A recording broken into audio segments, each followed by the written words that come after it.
भारत का निर्माण आत्मनिर्भर भारत के बल पर होगा। अपनी जरूरत का हर सामान बाहर से आयात करने से विकसित भारत नहीं बन सकता। पहले की सरकार और हमारी सरकार की सोच में यही बड़ा अंतर है। आत्मनिर्भर भारत तभी होगा जब देश की हर छोटी छोटी शक्ति को जगाया जाए, जब छोटे किसानों, पशुपालकों, कारीगरों, शिल्पकारों, लघु उद्यमियों को मदद दी जाए। इसलिए मैं लोकल के लिए वोकल रहता ही हूं। और मैं जब वोकल फॉर लोकल कहता हूं तो ये उन बुनकरों, उन छोटे उद्यमियों का प्रचार है जो लाखों रुपए खर्च करके अखबारों और टीवी पर विज्ञापन नहीं दे सकते। स्थानीय उत्पाद बनाने वाले ऐसे हर साथी का प्रचार मोदी खुद करता है। देश के हर छोटे किसान, हर छोटे उद्यमी का एम्बेसडर आज मोदी है। जब मैं खादी खरीदो, खादी पहनो का आग्रह करता हूं तो गांव गांव में खादी से जुड़ी बहनें, दलित, पिछड़े, उनके श्रम को बाजार से जोड़ता हूं। जब मैं देश में बने खिलौने खरीदने की बात करता हूं तो इससे पीढ़ियों से खिलौने बनाने वाले परिवारों का जीवन सुधरता है। जब मैं मेक इन इंडिया कहता हूं तो मैं इन छोटे और कुटीर उद्योगों पर, हमारे एमएसएमईज के सामर्थ्य को नई बुलंदी देने का प्रयास करता हूं। जब मैं देखो अपना देश कहता हूं तो मैं अपने ही देश में टूरिज्म को बढ़ावा देता हूं। इससे स्थानीय लोगों का रोजगार, स्वरोजगार कैसे बढ़ता है, ये हम काशी में अनुभव कर रहे हैं। जब से विश्वनाथ धाम का पुनर्निर्माण हुआ है, तब से करीब करीब 12 करोड़ से अधिक लोग काशी आ चुके हैं। इससे यहां के दुकानदार, ढाबे वाले, रेहड़ी ठेले वाले, रिक्शे वाले, फूल वाले, नाव वाले, सबका रोजगार बढ़ा है। आज तो एक और नई शुरुआत हुई है। आज काशी और अयोध्या के लिए छोटे छोटे इलेक्ट्रिक जहाज की योजना शुरू हुई है। इससे काशी और अयोध्या आने वाले श्रद्धालुओं का अनुभव और भी बेहतर होने वाला है। भाइयों और बहनों, दशक के परिवारवाद, भ्रष्टाचार और तुष्टीकरण ने यूपी को विकास में पीछे रखा। पहले की सरकारों ने यूपी को बीमारू राज्य बनाया, यहां के नौजवानों से उनका भविष्य छीना।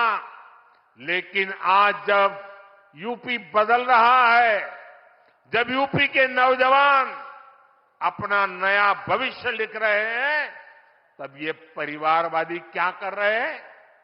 मैं तो इनकी बातें सुनकर हैरान हूं। कांग्रेस के शाही परिवार के युवराज का कहना है, और चौंक जाएंगे आप,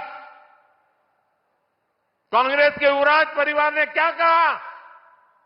वो कह रहे हैं, और काशी की धरती पर आके कह रहे हैं, काशी के नौजवान, यूपी के नौजवान नशेड़ी है।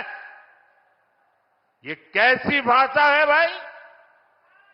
मोदी को गाली देते देते तो इन्होंने 2 दशक बिता लिए, लेकिन अब ईश्वर रूपी जनता जनार्दन पर, यूपी के नौजवानों पर ही ये लोग अपनी फ्रस्ट्रेशन निकाल रहे हैं।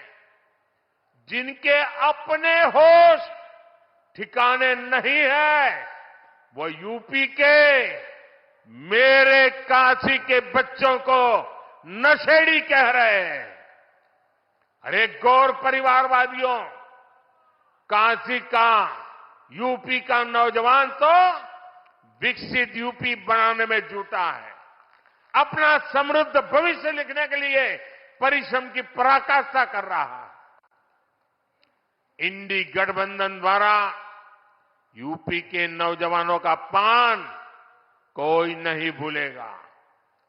साथियों, गौर परिवारवादियों की यही असलियत होती है। परिवारवादी युवा हमेशा परिवारवादी युवा शक्ति से डरते हैं, युवा टैलेंट से डरते हैं। उनको लगता है कि सामान्य युवा को अवसर मिला तो वो हर जगह चुनौती देगा।